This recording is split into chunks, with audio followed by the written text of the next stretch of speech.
Javier, pasás también a Facebook de Factor, ¿no? Buenas, buenas.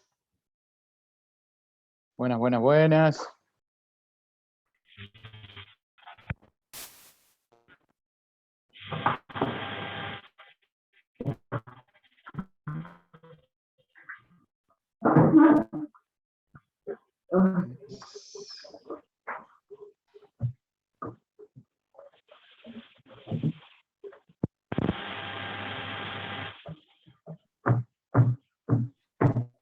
Buenas tardes a todos.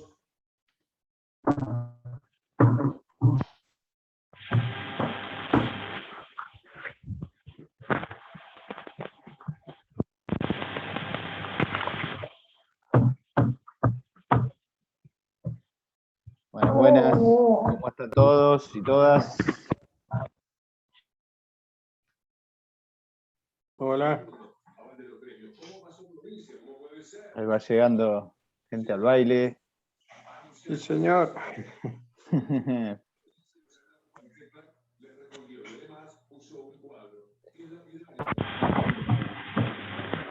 Vos decinos, Javi, cuando ya se vayan aceptando a todos, así. Sí, ahí ya están todos.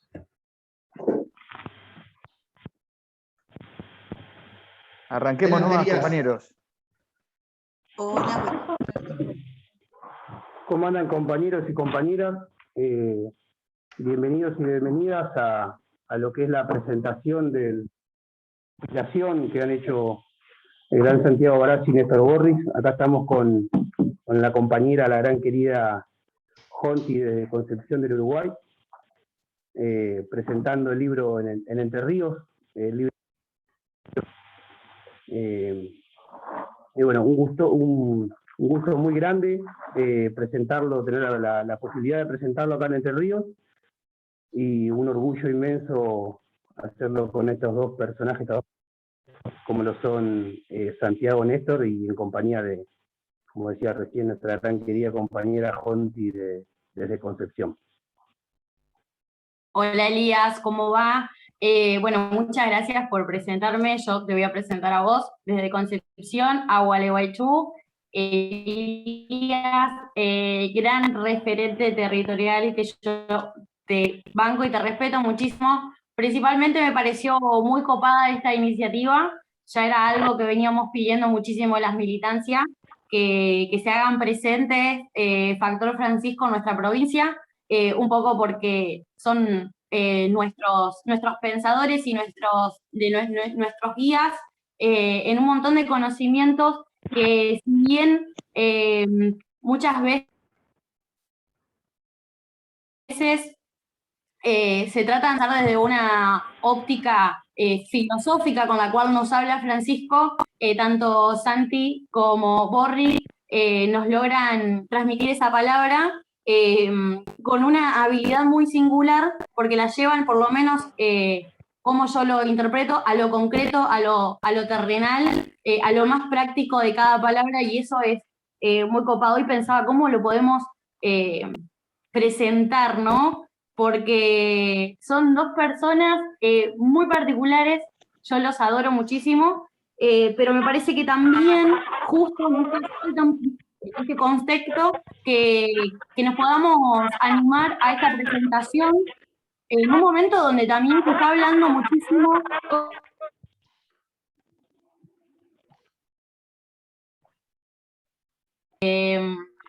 salida de la pandemia y cómo reconstruir o cómo construir ese pueblo, esa humanidad a la cual queremos salir, ¿no, Eli?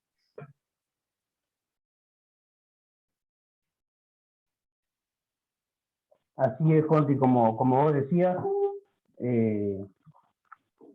la idea es repensarnos, ¿no? Así como lo dice el título de este gran libro, esta gran recopilación, recomenzar desde dónde y para dónde, a guiar un poco Néstor y Santi. Ahí lo veo. Bueno, sin más, que hablen las estrellas.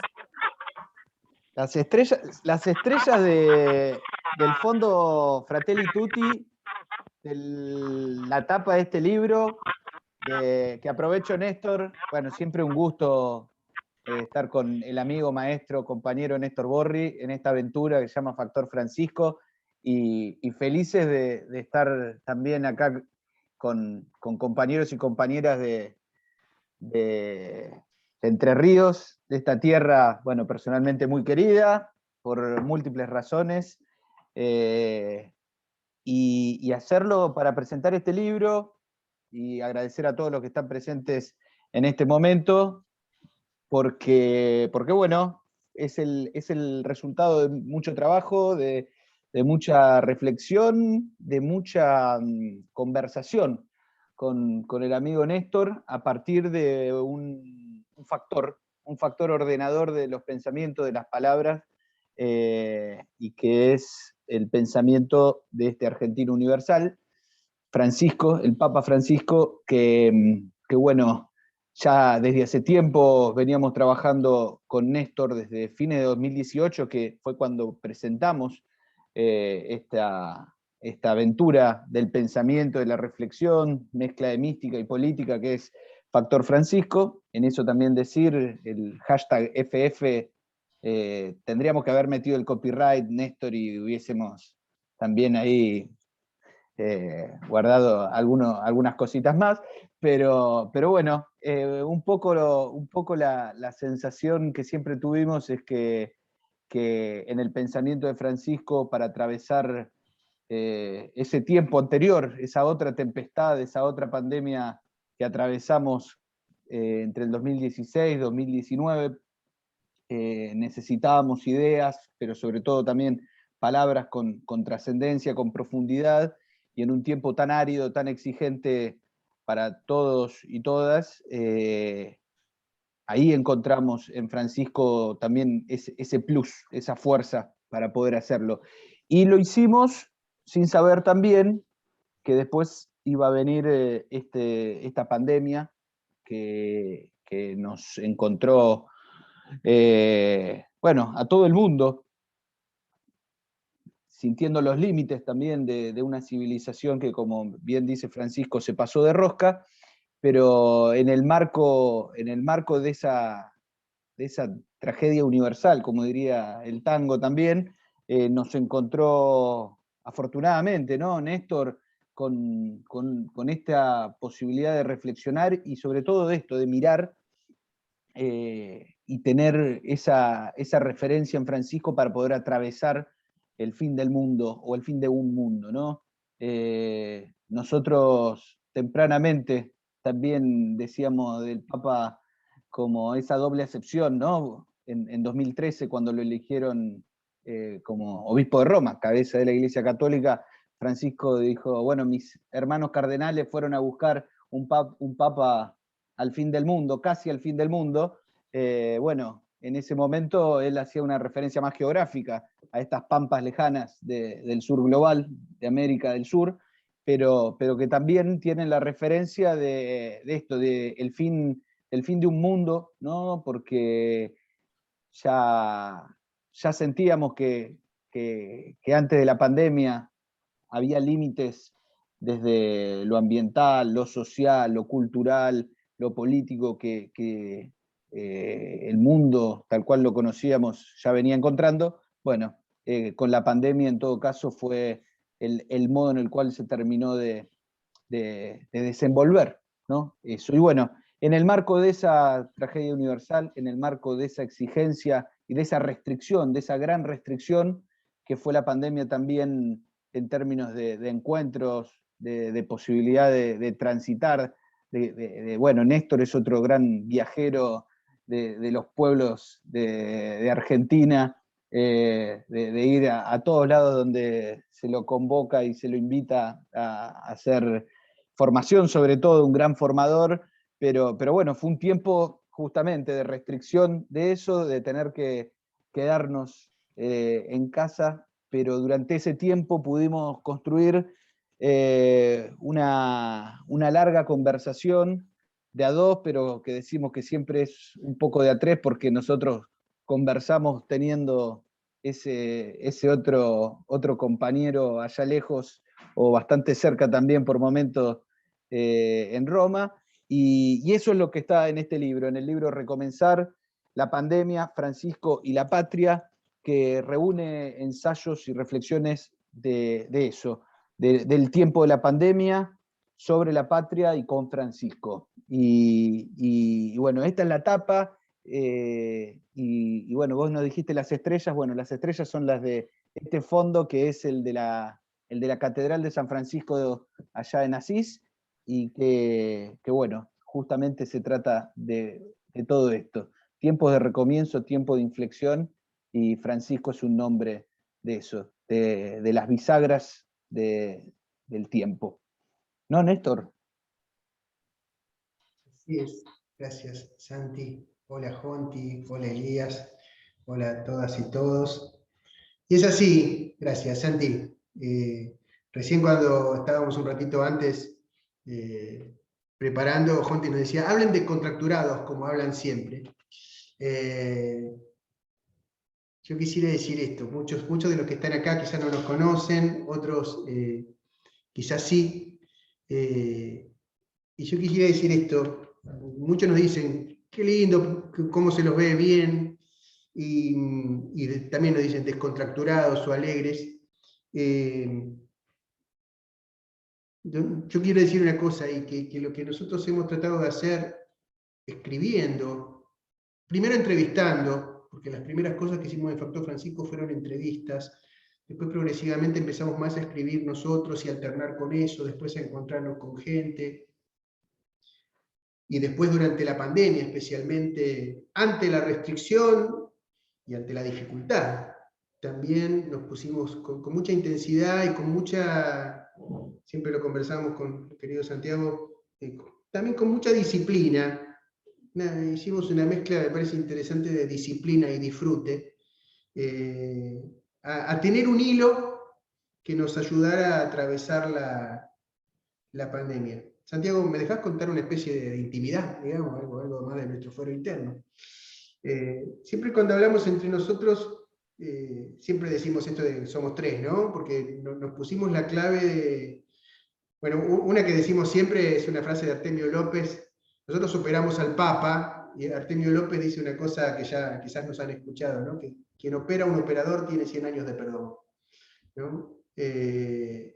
Y entonces nos sentimos tres en ese sentido, pero hay una imagen que usamos nosotros mucho, que es una imagen. Santiago y yo nos conocimos en realidad, y poco después empezamos a hacer Factor Francisco viniendo de muchas historias compartidas, pero de caminos muy cercanos pero paralelos, que no se habían cruzado, pero con fuentes comunes, que tienen que ver en no poca medida con historias de lucha, y en particular con la de las comunidades que guardan la memoria de mártires, ¿no? Santiago con los palotinos, y yo más personalmente y más globalmente lo que es el Centro Nueva Tierra, que muchos de ustedes conocen, vinculada a varias memorias de ese tipo, pero en particular también quizás la de Angelelli, una de las más centrales para nosotros, ¿no? Venimos de largos caminos.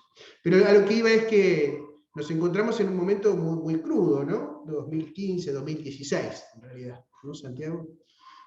3 años después de la elección de Francisco como Papa, pero sobre todo, bueno, por eso me salió 2015, ¿no? Nos encontramos en un momento de derrota, en un momento muy, muy, muy crudo.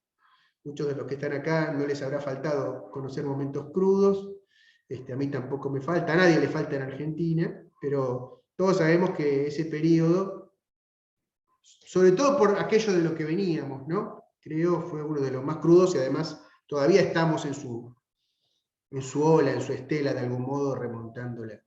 Y entonces ahí voy, usamos mucho una imagen, no sé si todos tienen presente, porque por suerte, iba a decir gracias a Dios, pero por suerte, vamos a decirlo también en lenguaje profano, nos escucha gente que viene y no viene de los espacios que tienen que ver con lo cristiano y con lo eclesial, y eso también lo queremos decir, que lo hacemos pero además hemos recibido la señal de que vale la pena poner a Francisco extramuros de lo eclesiástico e incluso de lo eclesial. Y en eso nos sentimos bastante bastante encuadrados y confirmados en el sentido de esto que dice tanto Francisco, que es estar en salida.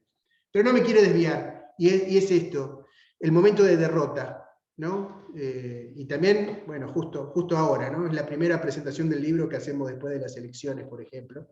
Y usamos mucho la imagen de este relato evangélico, que es un relato de resurrección, en realidad, un relato pascual, se diría, muy bello, que es la de los discípulos de Emaús, ¿no? Que la historia son dos que van caminando después de la muerte, después de la derrota, después de la gran fiesta también, pero después de la derrota, y van hablando, ¿no? Y se iban lamentando en realidad, y la historia es que se les acerca uno que les empieza a hablar de la historia, de los referentes, de los héroes, ¿no? Dice, ¿no? Y que va caminando con ellos, y que se van animando en el camino, y que la historia dice, ¿no?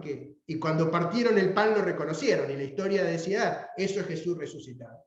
Yo en eso, yo soy un poquito más marxista que Santi, creo, un poquito más materialista. ¿No, Santiago?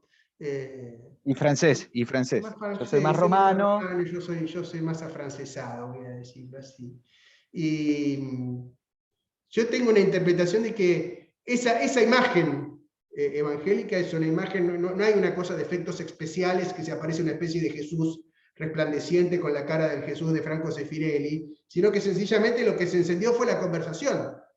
Y lo que se encendió en esa conversación, eso es la resurrección y el recomienzo, ¿no? El poder recapitular en una conversación que se puede pasar por la derrota y se puede recomenzar, ¿no? Y uno recapitula la historia, ¿no? Recapitula su doctrina, por eso no se explicaba la ley y los profetas, nos explicaba la doctrina y nuestra historia, ¿no? Y un poco nosotros entendimos, y si no lo entendimos lo hicimos igual, creo que nos fuimos dando cuenta también que recapitular nuestra historia y pensar cuál era la recepción de Francisco nos iba a servir para resucitar y para seguir como un hilo rojo, ¿no? que te sostiene. Siempre creo que esa es parte de lo que otros ven como nuestro estar descontracturado, es que estamos contentos, ¿no? Porque nos sentimos sostenidos. Y la importancia, y por eso después también decidimos plasmar lo que habíamos hablado en un libro. Porque, no sé si ustedes lo sienten, hay una cosa un poco que pasa, es que estamos en un mundo en nombre de cierta cosa que se llama pluralismo, opinión, incluso, voy a decir algo riesgoso, democracia. Yo no sé si ustedes lo sienten, estamos permanentemente en un modo opinión y comentario, ¿no? Entonces todo es una gran proliferación, donde toda palabra puede ser proferida, pero casi nada tiene pie ni cabeza, y como que faltan algunas constantes, ¿no? Y nosotros siempre tomamos una frase de Kusch que nos encontramos en el camino, que dice, para pensar hace falta una constante. Kusch dice, y esa constante en América Latina por lo menos es el pueblo, ¿no? Y para nosotros ha sido el pueblo, pero tal como lo propone, lo dispone y nos provoca Francisco a considerarlo, ¿no? El pueblo como una noción que él llama mítica, pero que no lo dice mítica en el sentido antropológico a lo Lévi-Strauss, sino mítica en el sentido muy profundo de una imagen, ¿no? que convoca a ser construida, que evoca, que te da arraigo, y eso realmente nos ha servido. Jonti decía al principio, y enseguida te paso de nuevo, San, que hablen las estrellas. Tal cual decía Santiago, vamos a aprovechar para contarlo bien. Yo justo acá tengo, déjenme ver dónde. Quiero mostrar, ahí ven un poco, para los que no conocen el portal Factor Francisco, porque mucha gente lo ve siempre en el celu, ¿no? O en los flyers, les recomiendo entrar al portal. Desde que estamos con la Fratelli Tutti especialmente, tal cual dijo Santiago recién, usamos un cielo estrellado que imita, que recoge muchos motivos de la pintura del tiempo de Francisco de Asís, y especialmente los azules que usaba Giotto y que están en la Basílica de Asís, en el techo, el cielo estrellado. que hablen las estrellas. Y yo quisiera decir ahí algo, ¿no? Hace poco, en su primera intervención fuera de Italia, posterior a la pandemia, Francisco, como ustedes saben, para hacer algo tranquilo, fue a Irak. Digamos, digo, ¿dónde puedo ir después de la pandemia, que está todo de vuelta? Vamos a un lugar tranqui, vamos a Irak. ¿No? Se ríe José, desde Ecuador. Hola José. Vamos a Irak. Y ahí fue, quiero hablar de recomienzo para hablar de qué dicen las estrellas. Y ahí fue la llanura de Ur, ¿no? La llanura de Ur, que en su momento estaba en la Mesopotamia, en la media luna fértil, y hoy está en Irak, que es de donde partió Abraham.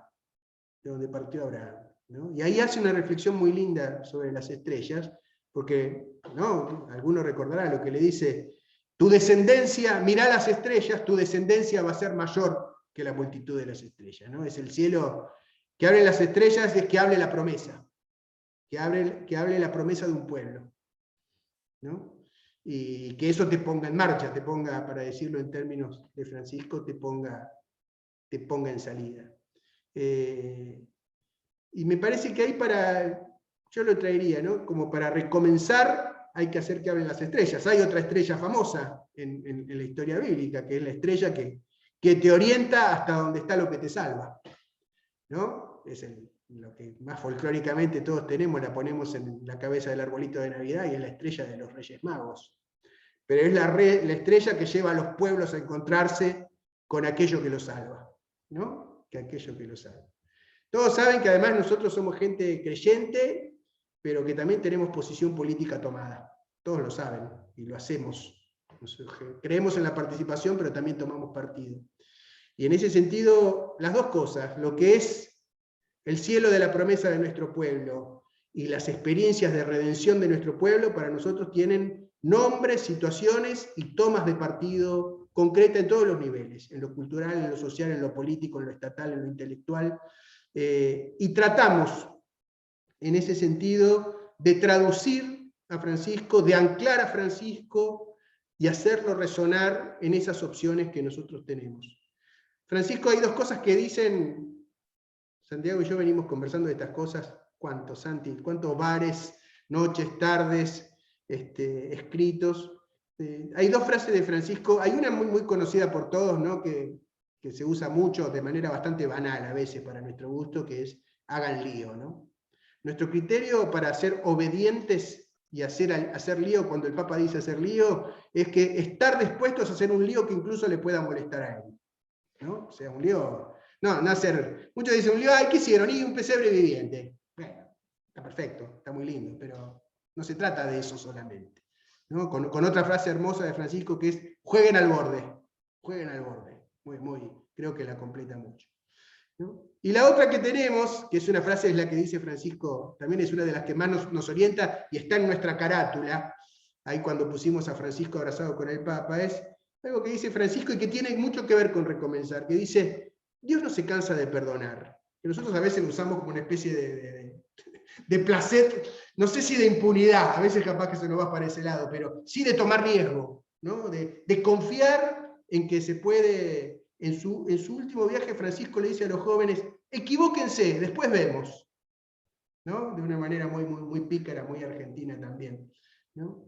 Y nosotros tratamos ahí de escribir nuestra recepción de Francisco, con un oído también en nuestro pueblo y para compartir con nuestros compañeros, un poco con ese espíritu, con ese sentido, ¿no? De ponernos en el borde, hacer una escucha valiente, creativa y, bueno, lo más amistosa posible, con el coraje que él mismo nos ha dado y que nos ha dado también nuestra amistad, los compañeros que encontramos y que también entendemos que exige la situación. Y de ahí salió, nosotros lo tenemos, estamos re publicistas, San, y de ahí salió el libro, y la idea que tenemos con el libro, y por eso lo vamos presentando, es que alimente conversaciones. Y Santi va a decir qué dice Francisco del tipo de diálogo que necesitamos, ¿no? A mí me gusta como lo decís vos, Santi. Mira, yo quería hacer 3 puntitos más de cosas que tiene el libro y que me remitían a Entre Ríos. Y con lo de las estrellas, y con esto último que decís, me terminaste dando vuelta todo, así que voy a empezar de atrás para adelante.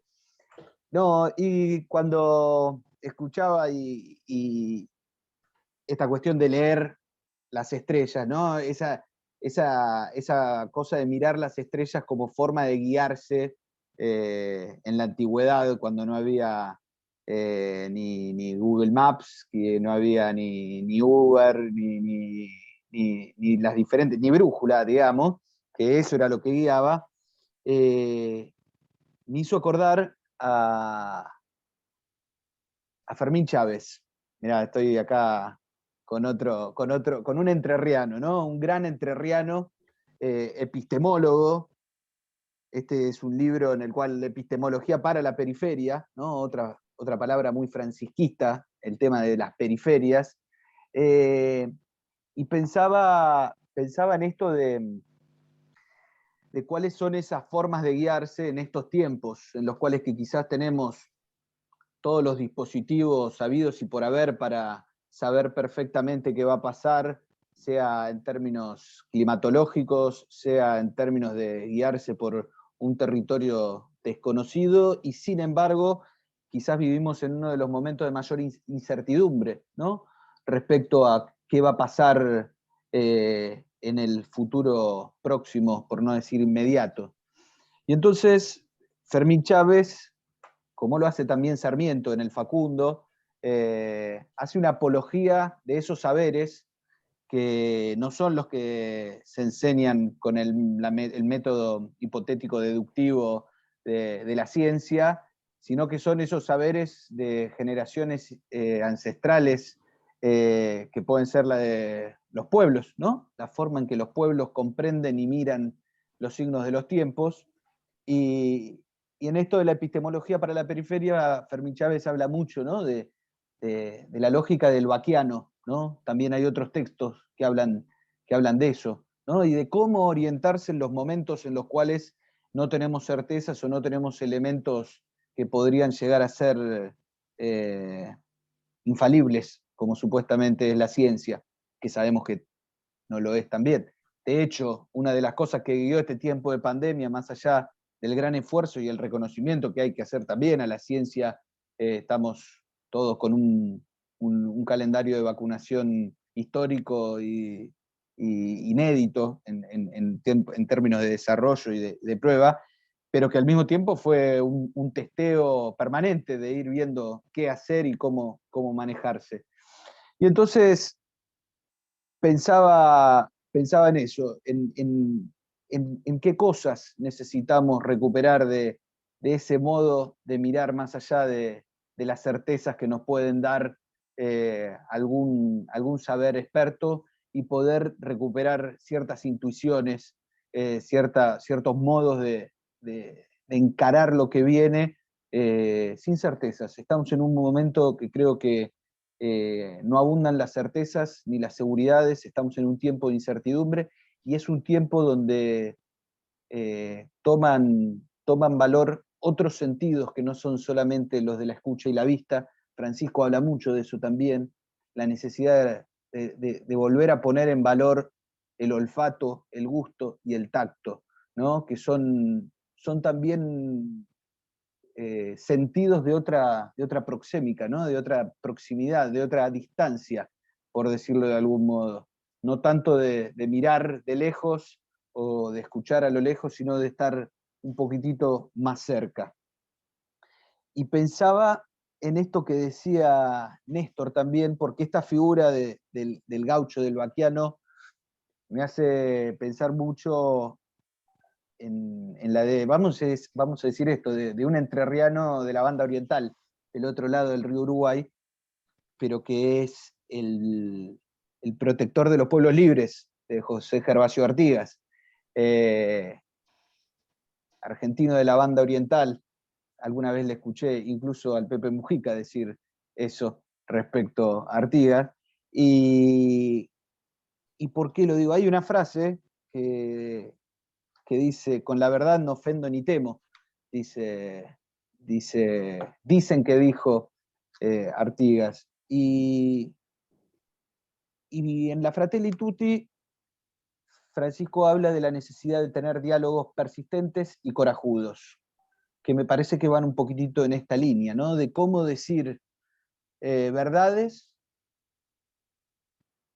sin temor y sin la voluntad de ofender, ¿no?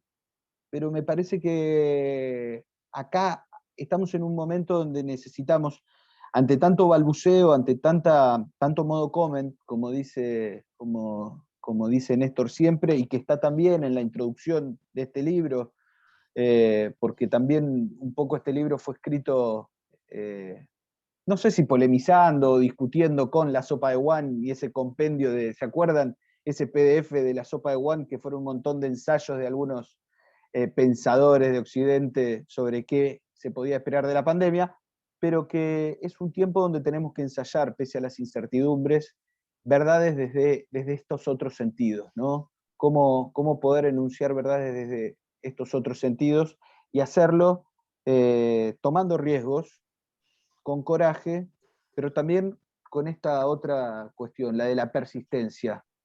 La persistencia lo que habla también es de la necesidad de poder sostener los diálogos. Estamos en un tiempo también donde por miedo a ofender no decimos nada, o también con una hipersensibilización de que cualquier cosa me ofende e interrumpo el diálogo. Bueno, creo que es un tiempo en general para nuestro pueblo, para las sociedades en su conjunto, y para la Argentina ahora del 2021, ya en septiembre avanzado, de esto, de poder construir diálogos persistentes y corajudos.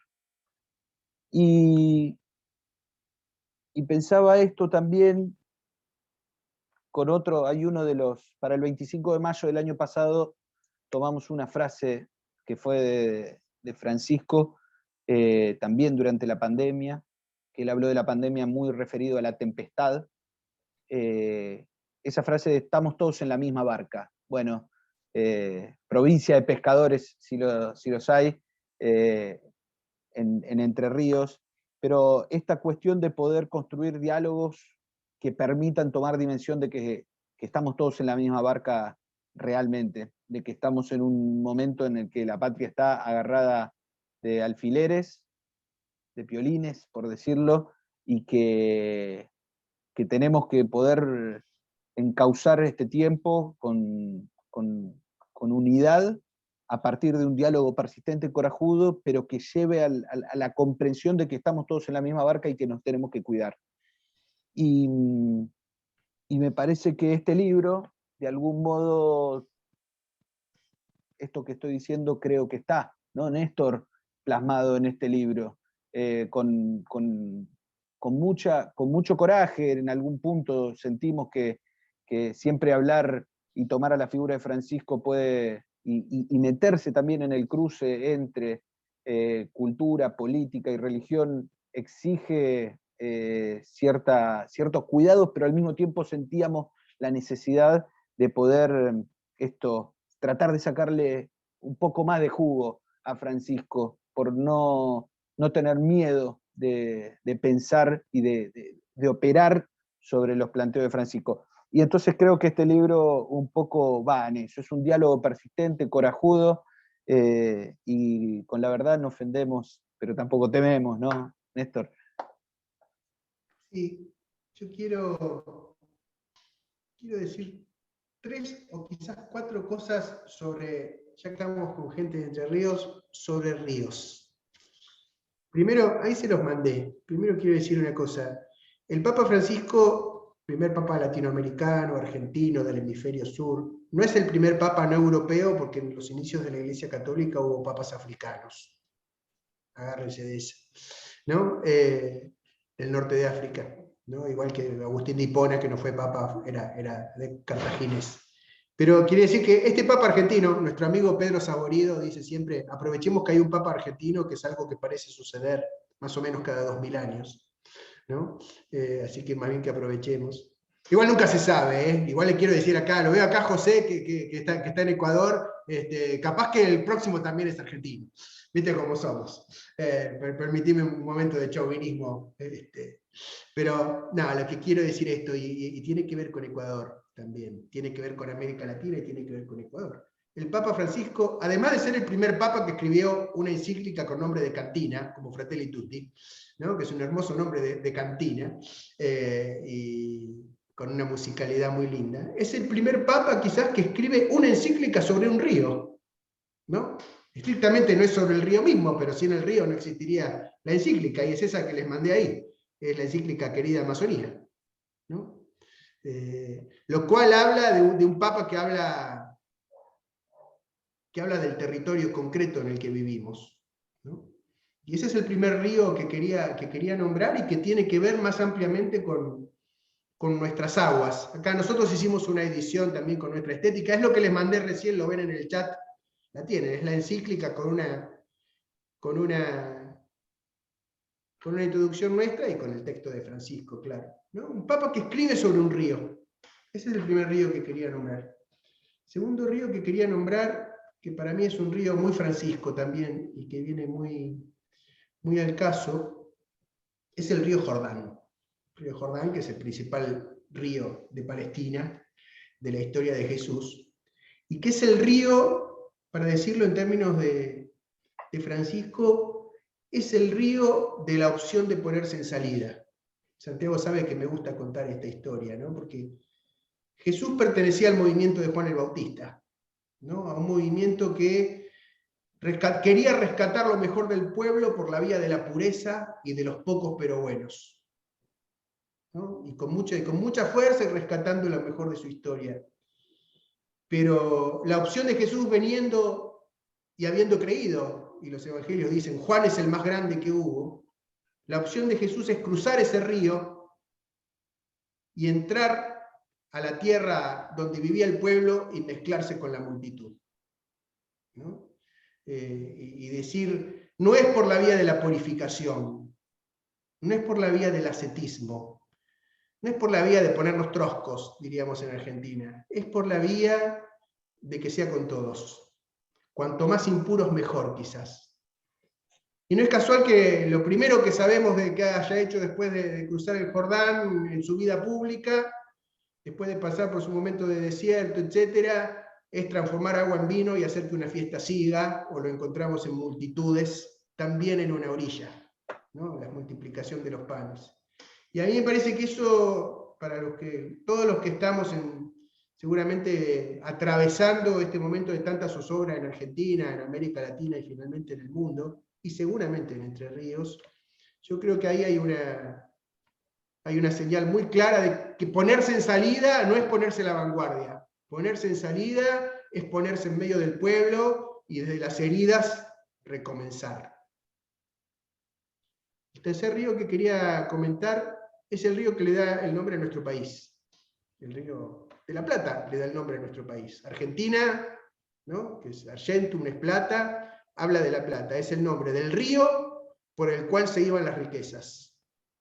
Llevamos el nombre, las Provincias Unidas del Río de la Plata, ¿no? Y llevamos ese nombre, ¿no? Y estamos en esa cuenca, el río por el cual nos desangran, ¿no? Hace poco en dos encuentros que armamos con Santiago, hablando del tema de la hidrovía, el río Paraná, etcétera, hacíamos un poco esta reflexión. Eso no es nada más un problema de Entre Ríos, es el drama de nuestro país.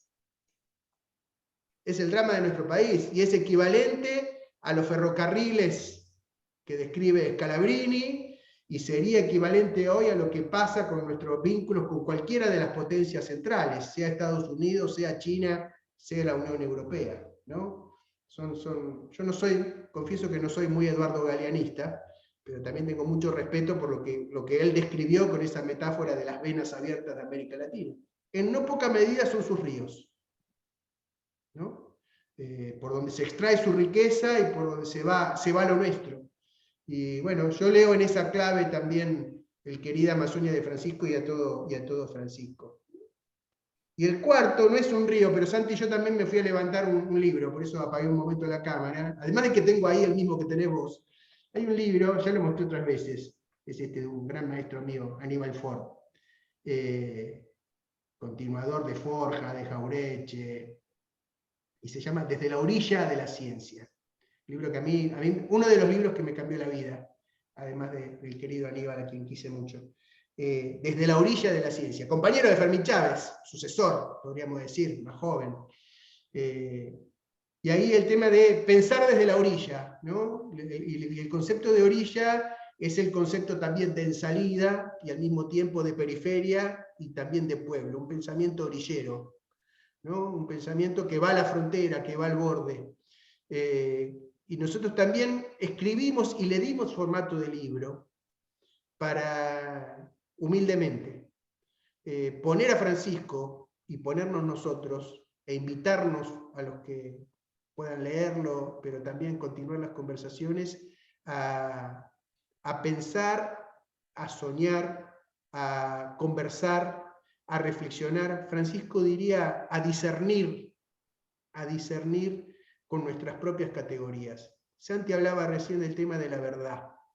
En una cosa, ustedes vieron que es un momento donde todo lo que afirmás con fuerza te lo acusan de totalitarismo, ¿no? Todo lo que es afirmativo, ¿no? Te lo acusan, no, hay que dudar, hay que relativizar, ¿no? Es un triste destino de... Vieron que el primer libro que se escribió sobre la posmodernidad se llama Todos los sólidos se desvanecen en el aire, de Marshall Berman, que fue el primer libro que dio a luz el tema del pensamiento posmoderno, quizás, no sé si el primero, pero todos los sólidos se desvanecen en el aire, es una frase del Manifiesto Comunista de Marx, donde él dice, la mercancía y la lógica de la burguesía disuelve todo. Y eso, que era una crítica, aparece entre muchos de nuestros pensadores como si esa fuera la bandera. Dudemos de todo, disolvamos todo, relativicemos todo. Yo diría un deconstruccionismo, no sé si mal entendido, pero de mínima que hay que compensar con algunas cosas afirmativas y animarse, ¿no? A afirmar que creemos en nuestro pueblo, que tenemos una historia, que nos podemos afirmar en aquello que creemos, en lo que somos y en lo que podemos ser. Y algo de la fe tiene que ver con eso. Entonces, desde ahí quería traer también lo de la orilla de la ciencia. Y con esto, no sé qué te parece, Santiago, yo quisiera preguntarle a Jonti y a Elías, en nombre un poco de los que están acá, y para tomar un poco, levantar un poco el guante de lo que decía Jonti al inicio, bueno, una palabrita sobre cómo ven la cosa en Entre Ríos ustedes, y después nosotros hacemos una resonancia de cómo recomenzar. No sé si Jonti o Elías, o Camila. Yo me animo a hacer una aproximación, esto es con un nivel de caradurismo terrible. Pero yo interpelo muchísimo a Francisco y a su mensaje como si le estaría hablando a Entre Ríos directamente. ¿Por qué? Si bien estábamos hablando hoy de todo ese entramado y la cosmovisión del río, que no la tenía, que me parece hermoso, entiendo también Entre Ríos como esa gran porción de tierra que es abrazada por ríos, es como una gran isla, pero su corazón justamente es tierra, ¿no? Y hoy también Entre Ríos se está disputando muchísimo, ¿no? ¿Qué uso le damos a la tierra?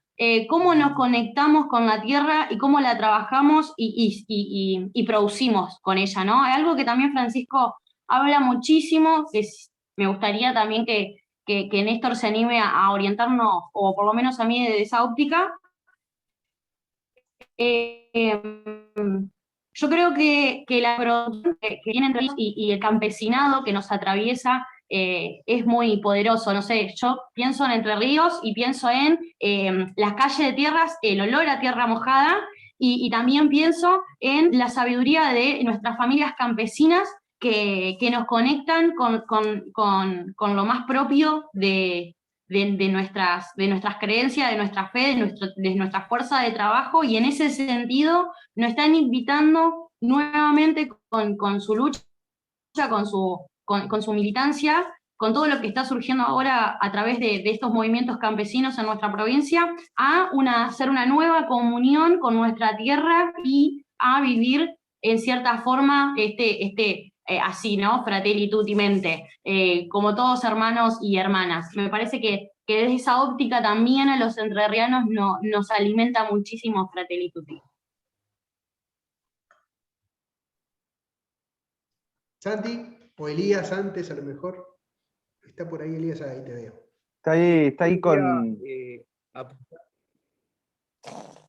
Acá estoy con Suray, la hijada de Santi. Cuidala, La presentamos en sociedad. Sí. Ahí está, ya está hurgando el libro. Ya está queriendo leerlo. Pronto Bueno, sale yo, Factor quería Francisco agarrar un para poquito colorear, de- Pronto sale posta. Ahí está, mirá, esa es buena, esa es muy buena ahí para el otro, para Fausto. Ya tiene 6, que ya colorea y todo, dibuja y todo. Yo quería agarrarme un poco de lo que decían al principio, ¿no? de la frase que nos dejó. Realmente no, Francisco en esos años de papado, en estos pocos, ojalá que sean muchísimos años de papado, no ha dejado muchísimo, ¿no? Muchísimas enseñanzas que por ahí nosotros, lo de las décadas del 80, del 90, no hemos visto en otros papas, ¿no? Esa comunión de, como decían recién Santi, caminemos al borde, hagamos lío. Son todas frases que no solamente quedan en frases, sino también las predica con el ejemplo, como cuando nosotros éramos chicos y tomábamos la comunión y leíamos la Biblia. Todo lo tomábamos literal, todo lo tomábamos con el ejemplo, ¿no? Y nosotros, por lo menos de nuestra generación, recién con Francisco lo vimos hecho, lo vimos carne, ¿no? A eso de militar con el ejemplo, de predicar con el ejemplo. Como decía, primero vino acá, dijo, hagamos lío, y como decía Néstor, después lo primero que hizo en pandemia, y de comulgar entre todos, de que de esto salimos entre todos, se fue a Irak, ¿no? Como decía Néstor, o sea, eso es para nosotros también predicar con el ejemplo, ¿no? Hablemos con todo, unámonos, juntémonos y hagamos lío, y después lo primero que hace es ir a Irak a fraternizar también ahí en el medio de un conflicto también que estaba teniendo Irak, ¿no? Uno de los históricos conflictos. Entonces, eso para nosotros es una gran enseñanza, ¿no? Cuando nosotros leíamos la Biblia y la veíamos tan literal, ¿no? De hacer carne con el ejemplo y demás, y de predicarlo, porque si no también, como decía Néstor, solamente quedan en palabras, y al no verlo en hecho, como decía recién sobre el pesebre viviente, o sea, hicimos un pesebre viviente, bueno, pero vayamos más allá, bueno. Esto para nosotros también es ir más allá, ¿no? Realmente es muy, muy contagiador, ¿no? Por eso el libro enorme que han hecho, miren lo que es el grosor de esto, es todo lo que dijo Francisco, ¿no? O sea, todo lo que hizo en estos años. O sea, yo calculo que van a haber varios volúmenes, ¿no? Si se lo permite, va a haber varios volúmenes de recomenzar y de seguir y de nunca acabar. Y después con otra cosita que me quedo, que hacía también referencia a Jonti recién, a nosotros acá en Gualeguaychú en particular, algo que nos dio mucho, para los que conocen Gualeguaychú y para los que no, Gualeguaychú es un sinónimo de lucha en lo ambiental, ¿no? Así como también Famatina, Neuquén y demás, es un norte de lucha en lo ambiental. Y a nosotros nos dio muchísima luz el Laudato Si, porque también vino a poner también en palabras una lucha que se estaba dando, en cómo queremos vivir, en la protección del ambiente en el que vivimos, en tenerlos a todos adentro, a todos y todas adentro. Y después se fueron viendo también distintas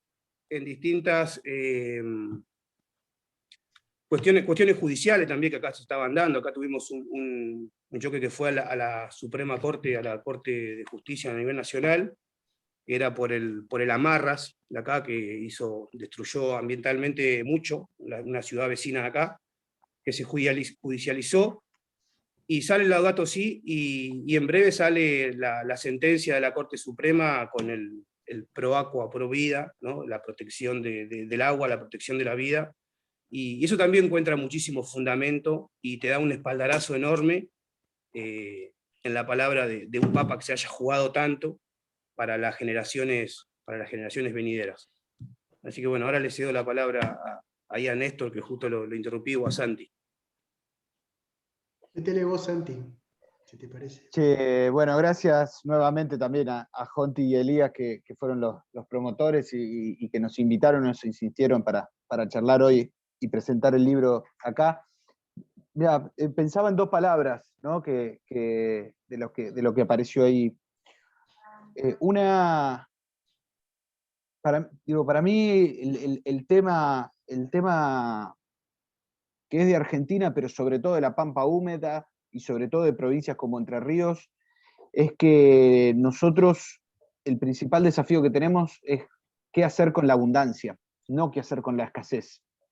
Porque no estamos hablando de tierras que falta, sino tierra que está en algún punto que son abundantes, son prósperas, son tierras que tienen mucho para hacer crecer.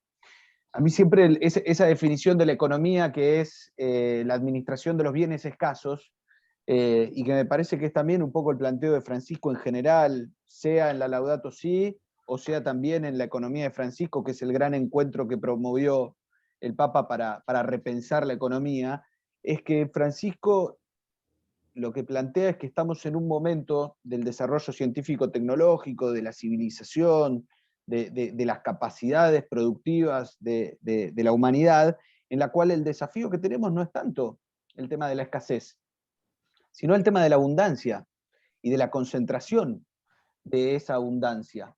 Y creo que ahí en esa reflexión que planteaba Jonti, aparecía muy fuerte la cuestión de esa sensación, ¿no? Cuando hacía mención al olorcito a tierra mojada y esa tierra que es generosa, porque Entre Ríos, como puede ser Santa Fe también, la Pampa húmeda en general, deben ser de los lugares más, si se quiere, generosos en lo que puede ser la producción de alimentos a nivel mundial. Y sin embargo,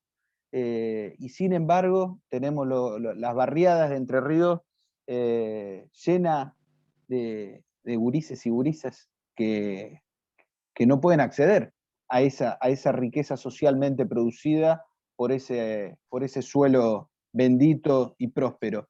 Entonces, ahí me parece que es un tema en general para pensar, no pensar siempre se dice, no hay que discutir tanto la pobreza, sino empezar a discutir más la riqueza en la Argentina.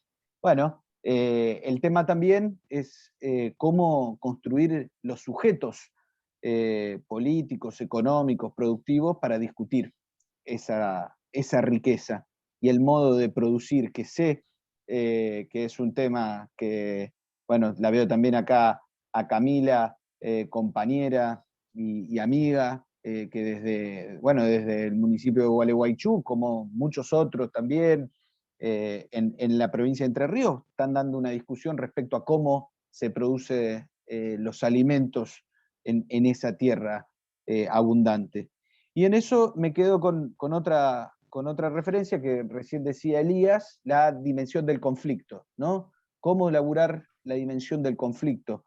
Yo pensaba cuando hacía referencia a Elías, vos estabas comentando lo que fue toda la discusión con Botnia, las papeleras en Uruguay, y un puente cerrado durante meses y meses, justamente como forma de resistir y de cuidar ese río, que es justamente el que genera gran parte de esa abundancia de la que hablamos en la tierra.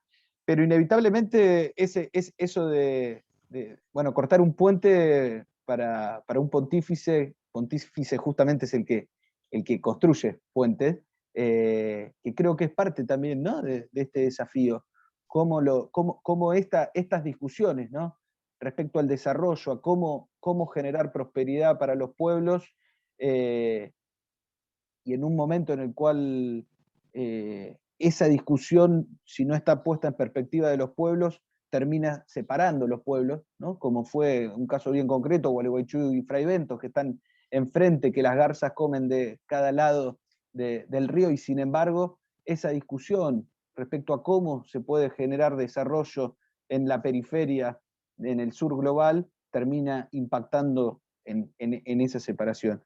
Pero después también ese conflicto que inevitablemente fue el de la 125 y que tuvo epicentro también en la provincia de Entre Ríos, en la cual también la discusión era cómo repartir y cómo distribuir y cómo encarar la distribución de la riqueza socialmente producida por ese gran motor también que es el campo argentino, más allá de que esa construcción del campo es muy discutible. Pero bueno, me parece que eso, la dimensión del conflicto, tratar de siempre ponerla en perspectiva de, bueno, qué hacer con la abundancia y no solamente cómo resolver el problema de la pobreza, que son cosas que están muy unidas. Néstor. Sí, gracias, Santiago. Quiero tomar algunas cosas de las que dijo Jonti y Elías, y también en esto también, un poco para ir cerrando también, en esto que también nos venimos planteando mucho, ¿no? Finalmente lo que pensemos se tiene que encarnar en nuestras construcciones, tiene que alimentar lo más profundo de nuestra mística y tiene que despertar nuestro más espiritual maquiavelismo. Así coinciden para nuestro gusto esas dos cosas. A mí me gusta decir que Francisco juega en 4 canchas: la mesiánica, la maquiavélica, la marxista y la maradoniana. ¿No? O sea, como... Y yo veo esto, voy a decir 4 cosas también. La primera tomando lo que planteó Elías y también en parte Jonti. Una pregunta que creo que hay que hacerse en Entre Ríos, en Santa Fe, en Córdoba, en Buenos Aires, en las provincias ricas de agroexportadoras, digamos, ¿no? No solo en ellas, pero centralmente en ellas, que son el paradigma y que son un núcleo muy importante de nuestra sociedad, de nuestra política, de nuestra cultura y de nuestra imagen. Y yo tengo esta cuestión, tomando lo que planteaba Elías de las versiones que hemos tenido del mensaje cristiano, de la doctrina católica, en última instancia del Evangelio, y yo tengo una doble pregunta, quiero decir. ¿En qué medida la lógica de la avaricia de nuestros sectores dominantes, vía la Iglesia o fuera de ella, o por omisión, no está permanentemente bendecida, y esto lo vivimos mucho en el 2008 en Argentina, en el llamado conflicto del campo, por una versión del catolicismo centrada en los sectores medios urbanos y en el núcleo de población y la cultura que produce, que dice, lo mío es mío, esta tierra es mía y no tengo nada que compartir salvo migajas. Siempre tengo interés de encontrarme con curas y con reproductores, no del Evangelio, sino de una ideología plasmada como católica en los núcleos centrales de nuestro país. A mí me gusta decir a veces para provocar que nuestra Iglesia Católica es más mediocre que conservadora. Me gusta decirlo así, lo digo también con respeto porque sé que hay muchas cosas en la Iglesia muy valiosas y no soy antieclesial. Pero hay algo que está hecho en la cultura que se asocia a sectores medios aspiracionales o reales y que en última instancia, ¿no?, es antiestado, lo mío es mío y si quiero te doy, y soy bueno por caridad, pero no. ¿Se acuerdan? Recuerden lo que decía El Campo en el 2008, ¿no? Déjennos a nosotros que nosotros levantamos nuestros pueblos con lo que queramos dar. Y eso, además de que vimos muchos curas ahí, más allá de eso, tiene una legitimación muy fuerte. Y por la inversa, ¿cuánto le falta a nuestras construcciones populares? ¿Y qué necesitamos agregar? Y voy a decir, no nuestras construcciones populares en general solamente, sino en particular el campo nacional y popular, y lo voy a decir con todas las letras, al peronismo actual, al del Frente de Todos, y más ampliamente. ¿Cuánto bien le haría recuperar? Porque la tiene a disposición su fuente cristiana, por supuesto de manera plural, de manera abierta y no de manera eclesiástica, ¿no? Pero si eso no nos ha quedado a los militantes sociales y políticos un poquito afuera, en nombre de otras cosas que nos vuelve demasiado pragmáticos, digamos, ¿no? Como una especie de cosa de rosca, lo venimos hablando un poco, de carguismo, un peronismo un poquito lavado. Y un campo nacional y popular, lo vamos a decir también por la positiva, que quizás si se agarra de eso, puede tener una visión no solo más espiritual, sino más concreta de la fuerza que tiene que construir, en el sentido duro de la fuerza. Segundo, sobre el tema de los campesinos, el campesinado, Jonti, yo lo veo así, mira, yo voy a confesar, yo soy poco campesinista, yo Néstor, pero en este sentido, que va a coincidir creo con lo que vos decís. Me parece que es muy importante, porque me ha tocado mucho, como tengo ya unos cuantos papas atrás, y presidentes y años finalmente, trabajar con gente que construía movimientos campesinos con una idea de un izquierdismo infantil, de un alternativismo marginal, y de una cosa media de manual, de paper. Y yo creo que lo que hay que ir es a nuestro pueblo tal cual como es en la ciudad y el campo, ¿no? A nuestro pueblo real. Si sirve llamarlo campesinos, y yo sé que muchos compañeros de la UTT y otros aprovechamos para saludar, que creo que no está, pero siempre nos acompaña también de Santiago del Estero a Cristian Acosta de la UTT, ahí hay una verdadera construcción del campesinado, pero no un campesinado de manual, sino una cosa que es nuestros sectores campesinos o que viven en el campo, integrado a la gran corriente de transformación de nuestro pueblo y no pensado con modelitos de exportación de ONG. Y te lo digo porque trabajo con muchas, ¿no? Y vos lo sabés bien, ¿no? Entonces ahí creo que hay algo, ¿sí? De encontrar en nuestro pueblo, por ejemplo, las cosas que se dicen sobre de repoblar el campo, etc. Bueno, digámosla, pero digámosla en sentido nacional y popular, no como mini proyectos, mitad hippie, mitad euros, para decirlo así. Lo digo con conocimiento de causa. ¿No? Y yo creo que hay mucho camino hecho así, y ustedes son un ejemplo ahí en Entre Ríos de esa construcción, y hay muchos, gracias a Dios, en Argentina que evolucionan en ese sentido. Tercero, sobre lo de Elías y Gualeguaychú y lo ambiental, me parece re lindo y un gran desafío leer la Laudato Si junto con la Fratelli Tutti, para no recaer en un ambientalismo de clases medias, ni de que se remite a ahorremos electricidad y el aire acondicionado, etc. ¿No? La doble cosa, leer la Fratelli Tutti con la Laudato Si, leerla con la Evangelii Gaudium, que es el programa pastoral, leerla con Querida Amazonia, que es una concreción para una región concreta, que se puede traspolar muchas cosas. Yo ahí con Santi decimos siempre, y en particular con la Fratelli Tutti, que para nosotros es el texto maestro, por lo menos el que más nos gusta a nosotros, no sé, pero es la gran recapitulación.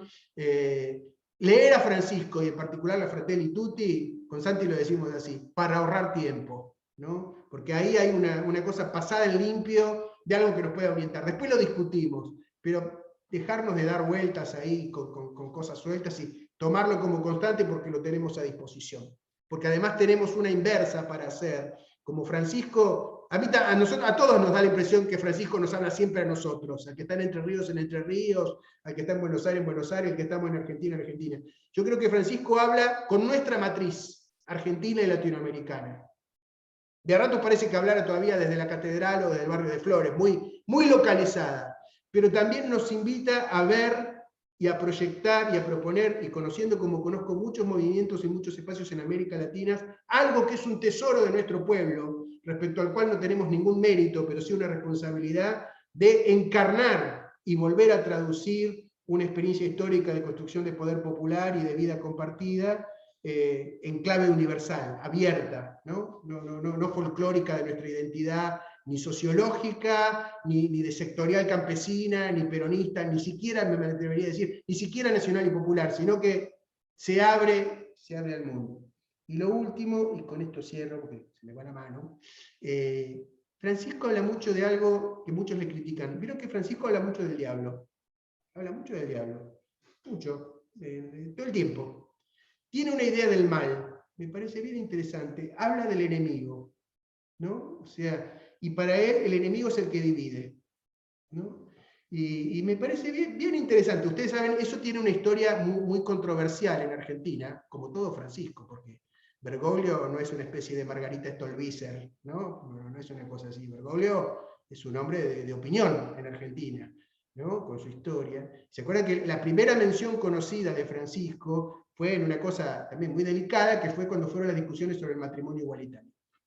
Y ahí en una carta interna Francisco nombraba el demonio, bueno, con cosas ciertamente quizás cuestionables por cómo resultó. Pero hago la referencia porque hay que animarse a atravesar incluso las cosas que a lo mejor lastiman más nuestra concepción progresista. Por lo menos a mí me pasa. Pero a mí me parece bien interesante que Francisco se anima a definir el mal y el enemigo, ¿no?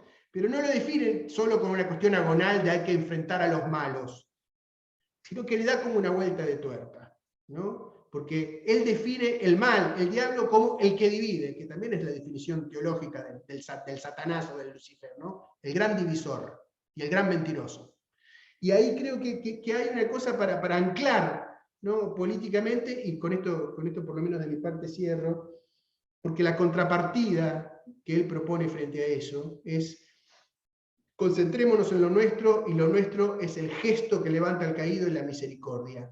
Y desde ese gesto, y está puesto muy lindo, siempre lo citamos en la Fratelli Tutti 77, 78, 79, desde ese gesto, desde lo más concreto y local, nos vamos a afirmar, vamos a poder enfrentar el mal, levantar al caído, y como dice ese mismo texto, pugnar desde lo más concreto y local, desde lo más Entre Ríos, Concepción, Gualeguaychú, Concordia, Feliciano, el lugar que fuera, La Roque, Santi, el lugar que fuera de Entre Ríos, como dice Gualeguay, dice Gustavo, hasta el último rincón de la patria y del mundo, ¿no? Y ahí me parece que hay un gran destrabador, es Francisco, porque estamos en un momento de mucha parálisis. Ni las teorías, ni las construcciones, ni las organizaciones, ni los resultados electorales nos dan mucha, ni las encuestas, ni los papers nos dan mucha orientación. Pero el gesto de levantar al caído siempre es posible. Y como dice Francisco, al final de esos párrafos, eso nos va a resucitar. Y en otra parte dice, solo falta el deseo puro y gratuito de ser pueblo.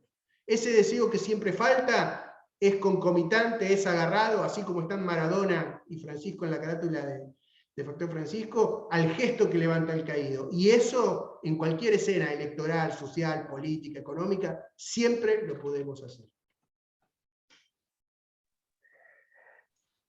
Yo para cerrar ya, y volviendo a agradecer a Jonti, a Elías y a todos los compañeros y compañeras que están acá acompañándonos, recién cuando Gustavo escribió Gualeguay se me vino a la cabeza y se me cruzó justo con lo que decías, desde lo más local y concreto hasta el último rincón de la patria y el mundo. De Gualeguay es el poeta Juan L. Ortiz, ¿no? ¿Cómo? Sí, sí. Ah, bueno, Juan L. El famoso Juan L, exacto, Juan L. Ortiz, que prácticamente no salió de Entre Ríos, ni de Gualeguay, y sin embargo su poesía, a través de su filiación al Partido Comunista, llegó hasta China a ser traducido, y que el mismo Mao Zedong dice que era lector de Juan L. Ortiz. ¿Y esto por qué lo digo? Por esto mismo que planteaba Néstor y que lo dice Francisco muy concreto, es cómo en el gesto concreto, en lo más local, en lo más inmediato, puede tener una proyección universal. Y también Francisco es eso, es lo nuestro, nuestro pueblo, nuestra historia como pueblo, nuestras victorias y nuestros retrocesos como pueblo, nuestra sabiduría y también nuestras derrotas o nuestras miserias, puestas en escala universal. Por eso creemos también que cuando muchas veces se ataca a Francisco, en realidad lo que se está atacando es la posibilidad de la autoestima nacional y de la autoestima y del amor propio de nuestro pueblo, que es lo que con seguridad se necesita talar, cortar, para poder evitar que despleguemos la totalidad de nuestra potencia. Y entonces pensar a Francisco, ponerlo en perspectiva de fuerza, en perspectiva de construcción de unidad y de sentido y de trascendencia, es también conectar con el autoestima de nuestro pueblo, cuidar a nuestro pueblo y ser bueno entre nosotros. Creo que es un tiempo que tenemos que que poder trabajar para eso. Así que, siendo las 8:20 y esperando que la próxima vez que tengamos que presentar el libro en Entre Ríos sea presencial y después con o asado con cuero, o con unas empanadas de pescado, o con lo que sea, pero que sea, lo veo también a Walter Nononi, gran asador, así que quizás en algún momento nos toque algo de toda esa abundancia y esa riqueza. Nosotros llevaremos ejemplares de Recomenzar para poder compartir con todos y todas. Así que, sin más, volver a agradecer. Espero que haya sido un lindo momento y bueno, ya para ir dedicándonos a la familia y a la comida. Gente, muchas gracias. Compren el libro. No sé si fue un lindo momento, nosotros la pasamos bárbaro. No sé, Jonti, si estuvimos suficientemente descontracturados, pero tratamos de combinar eso con una conversación que tenga contenido. Ojalá cuando nos veamos también podamos conversar. Impresionante. Así que, gracias, gente. Ahí tienen el link para comprar el libro y para sumarse a Factor Francisco. Me sorprendió Cuídense. que dieron las jornadas sin tomar nada, compañeros. Yo estoy Inédito. Estoy con mi agua tónica porque se me terminó el gin, pero bueno. Ah. Sí. Nos vemos. Cuídense. Chao, chao. Muchísimas gracias, Adiós, Néstor. gracias.